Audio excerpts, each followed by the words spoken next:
ഇത് PR propaganda മാത്രമാണ്. അതീവ ദരിദ്രരില്ലാത്ത സംസ്ഥാനമാണോ കേരളം? ഇത് പ്രഖ്യാപിച്ച ദിവസം അന്ന് ഈ തിരുവനന്തപുരത്ത് പട്ടിണി കൊണ്ടൊരു സ്ത്രീ മരിച്ചില്ലേ? അപ്പൊ ഇത് കള്ളക്കണക്കാണ്, തെറ്റായ കണക്കാണ്.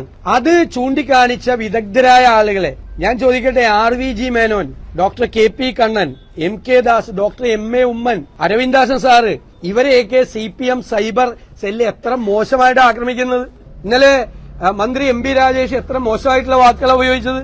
പ്രതിപക്ഷ നേതാവ് വിളിച്ചു കൂകുന്ന ഇവരുടെ ബുദ്ധിജീവി നാട്യം നടിക്കുന്ന ആളുകളുടെ നാവിൽ നിന്ന് വരുന്ന വാക്കുകളാണ്. കേരളത്തിലെ പ്രതിപക്ഷ നേതാവ് സർക്കാരിന്റെ ഒരു നടപടിയെ വിമർശിച്ചപ്പോ പട്ടി ഓരിയിടുന്നത് പോലെ, കുറുക്കൻ ഓരിയിടുന്നത് പോലെ വിളിച്ചു കൂകുന്നു എന്നുള്ള വാക്ക് അസഹിഷ്ണുതയാണ് ഇവരുടെ മുഖമുദ്ര.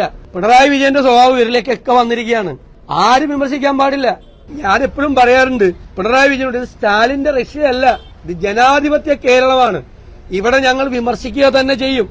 ഇവിടെ PR പ്രൊപ്പഗാൻഡയായിട്ട് ഇറങ്ങിയാൽ ഞങ്ങൾ അതിനെ ജനങ്ങളുടെ മുന്നിൽ തുറന്നു കാട്ടും.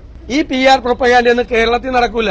തെരഞ്ഞെടുപ്പിന്റെ തലേയാഴ്ച നടത്തുന്ന ഈ നമ്പറെല്ലാം ഞങ്ങൾ ജനങ്ങളോട് പറയും.